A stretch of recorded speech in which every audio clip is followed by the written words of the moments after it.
Panibagong araw, panibagong paglalakbay. Ngayon nga ay bisitahin natin ang ilan sa magagandang tanawin dito sa Alberta, Canada.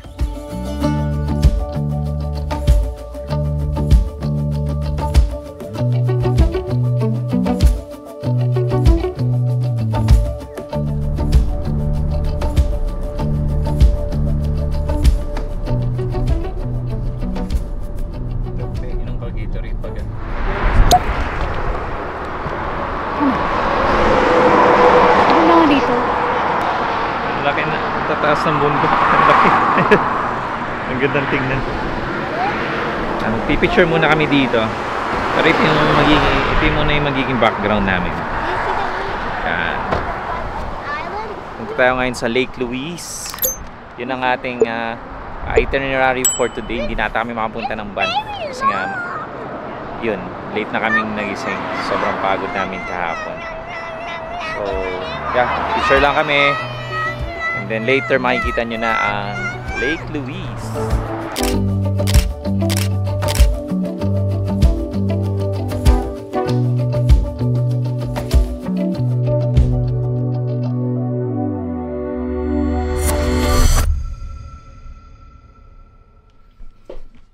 Bale, hindi na kami nakapasok dyan sa Lake Louise ng oras na yan kasi hapon na nga. So, puno na yung parking. So, ang ginawa na lang namin ay nagpunta kami sa Banff Town kasi kumain kami ng lunch. And then, naglakad ng konti at nagpunta sa Lake Minnewanka. At the next day kami nagpunta ng Lake Louise at sinigurado namin na mas maaga kami na makapunta para makapasok kami. So, back to the video. Hey, jacket. Give it to me. I put it in the bag. Come on, pick it up. It's gonna get dirty. Nandito kami ngayon sa Banff Town. Kala ko hindi kami makakapunta. Pwede naman palang pumasok dito. First time kasi kaya hindi alam eh. Aha. Hello, baby. Hello. How are you? How's your trip? Say hi to the camera. Ngumiti. Ngumiti. Ayos pa rin naman yung mga outfit natin para sa Banff eh. Oo. Sa Banff Town. Kahit mainit. Oo. Maganda naman. Maganda. Ano ba masasabi mo sa ating location, mga taga British Columbia? Ay, maganda in fairness. Oo, maganda. Maganda yung, lalo na yung yung papunta natin dito, yung along the way ng travel natin. Ang ganda ng mga... Oo nga, ang ganda nga ng mga views. Lunchtime muna, bago ang gala. Lunchtime. Late lunch kami. Kasi mag-aalas 4 na. Dito tayo sa Silver Dragon. Pwede.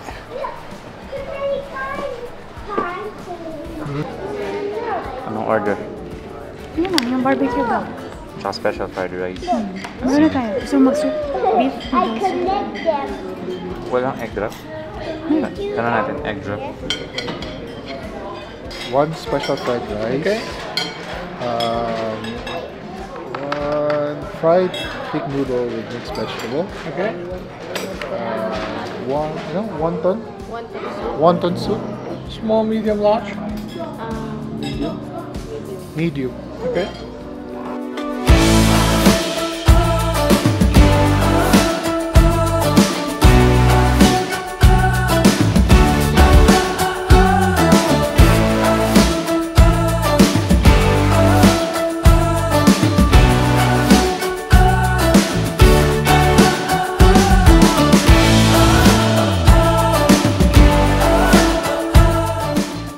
Dito, lalo na to. Yes! Ouch! Ganyan talaga pag toot secret. Sa next video yon. Balita namin kung ano yung surprise niya sa isa naming video. Detailed information. Ayun, but yan guys, makikita nyo. Nandito kami sa Banff Town. Dito na kami sa may parang garden niya. Medyo akyat ka lang ng konti. Maganda. Ang ganda din kasi ng weather today. So, mainit. Tapos may konting lamig. Actually, yung iba nga naka-t-shirt lang kasi minsan talaga mainit. Pero, ayan ang ganda ng view sa likod. Mamaya pupunta tayo dun sa may baba, kung saan kami nag-park. Kasi may magandang castle dun. Hindi man siya actually castle. Pero magandang mag-picture. Bali guys, first time namin dito sa Alberta. And ito ang aming first road trip as family. Kasama pa namin yung kuya ko, di ba? Ayan. Tapos first long drive pa namin. So talagang lahat ay first sa amin, sa aming mga experiences. Kaya talagang surprise ang ibang mga ganap. And talagang ma-amaze ka sa mga makikita mo along the way. And isa na din yung lugar na to. Diba? Ang ganda Grabe, sobrang na-appreciate ko talaga. Na-appreciate namin yung ganda nito. Tapos ang ganda pa ng weather. Diba? Alam ko may pupuntahan pa kami na isang lake later. Sana pwede pa kami makarating doon kung may time pa. Ito, kasama natin ang isang balikbayan. Hello, Tito. Kumusta? Ito, mabuti. Nag-enjoy. Enjoy? Kumusta Canada? Sa Canada is very, very places that cannot can see another country. Malamig, hindi. It's school is natural.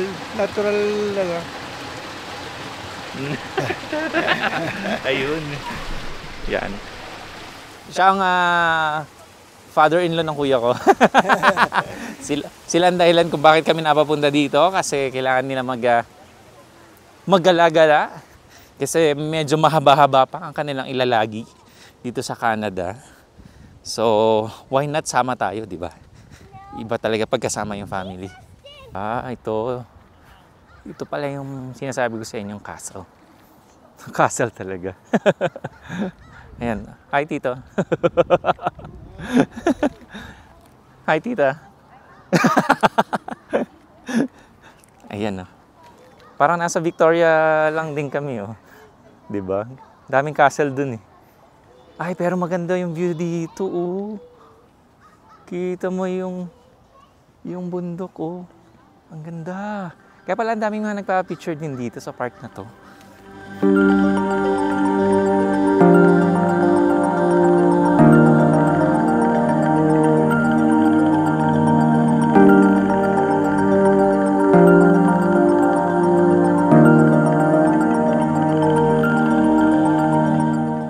Nandito kami ngayon sa Lake Minnewanka. So kung hindi kayo makapunta ng Lake Louise, ayan, pwede nyo din to maging option sa pupuntahan yung lakes. Maganda din. Konti lang tao. Pero syempre, iba pa rin yung ganda ng Lake Louise, di ba? Ito, pakita ko sa inyo. Ayan. Ayan na yun. Tapos, pwede kayong umupo dyan, mag-shade kayo. Kung gusto nyo ng shades, para hindi masyado mainit. Tapos, overlooking sa water. Diba? Ang ganda.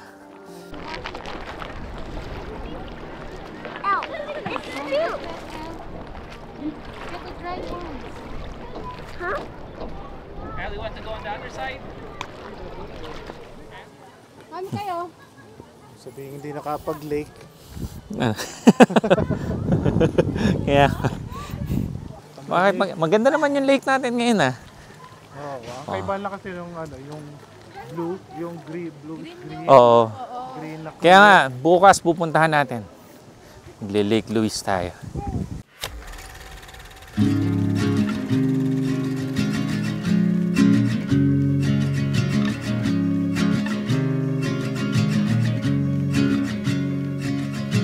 Country lanes and coastal plains, endless views that we're passing through, making our way to a distant place, just us two,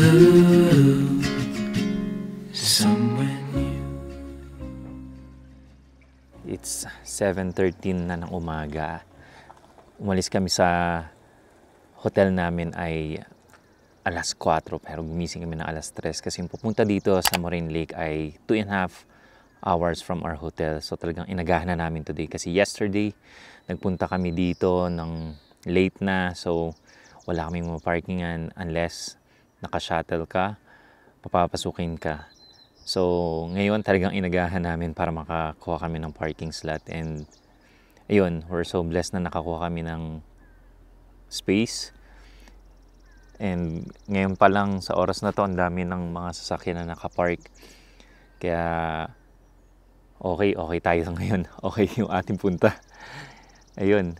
So maganda din yung weather. Hindi umuulan kasi sabi sa weather app ay aambon or uulan.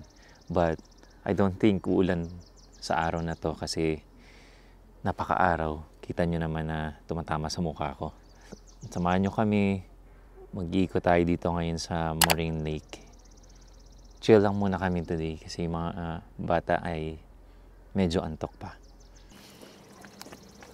Are you guys ready? Ready? Wala. Nagdala kami ng stroller kasi tulog pa siya. Pwede naman natin magdala ng stroller. Pwede, may ramp dun eh. Tingnan natin kung mamimit ang ating expectation. Kung ganun din siya kaganda sa personal talaga. Tama ba? Inaantok. Ay, medyo madilim. Yan. Andito na sila. Let's go na. Let's go! This is it. Isang oras lang ba? Hindi, Ang parking. $36. Ang $36. Ito pala. Sulit ang aming gising ng maaga. Sulit, guys. Sulit na sulit ang aming gising ng maaga. Kasi ito na ang lake. Ang ganda ng view. Ayan.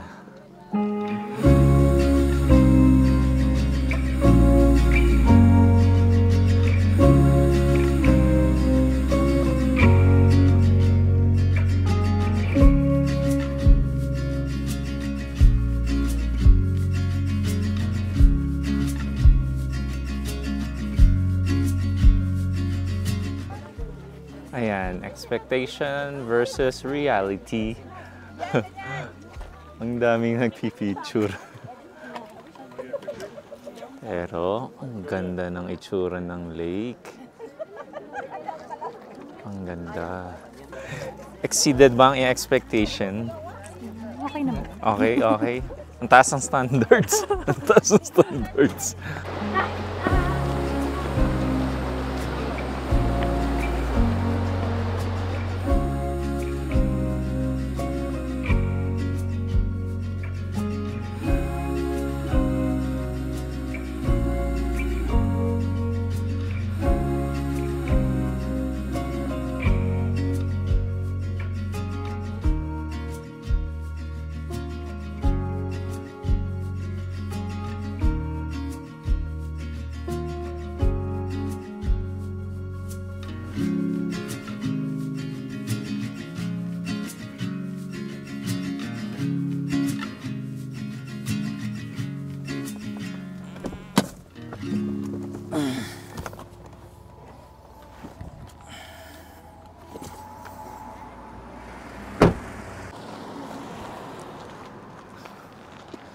Nag-park na lang kami dito sa may labas, sa tabi ng kalsada. Kasi yung parking doon kanina sa malapit sa mismong lake ay puno na. So kaya yan, nakigaya kami dito sa sa mga sasakyan dito. Grabe ito isa. Nahulog na halos. Naku, paano kaya aakyat yun? Ayan. Lakad tayo ng slide papunta sa lake. Sana hindi ganun Hindi ganun kalayo. Pero di naman din siya matarik. Kaya okay lang.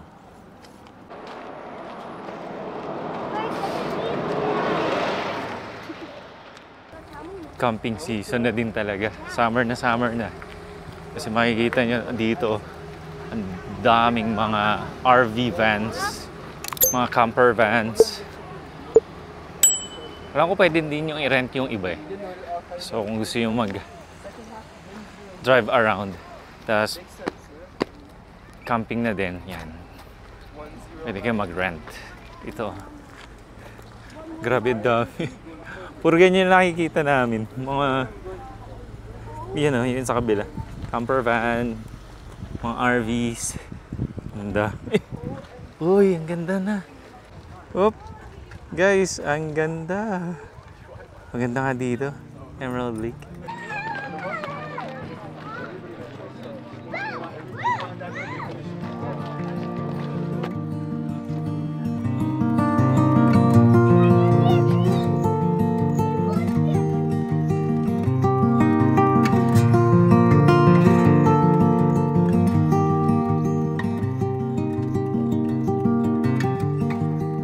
Hi, miss.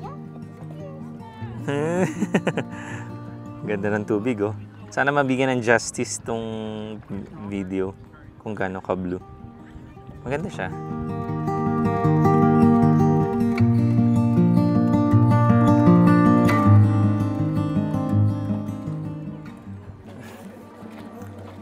Sa daming tao.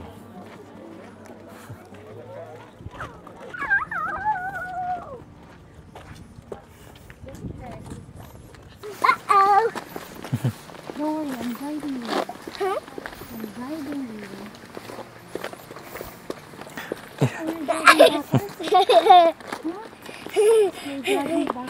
Yeah, so fast. I almost fall, but the sky's getting grayer. We have to go fast. We have to go fast before the sky gets run out. Before it rains. Yeah. Later na lang na. How about 10 plus 6? 60. How about 10 plus 8? 10 8s. So many 8s and 10 8s make 18.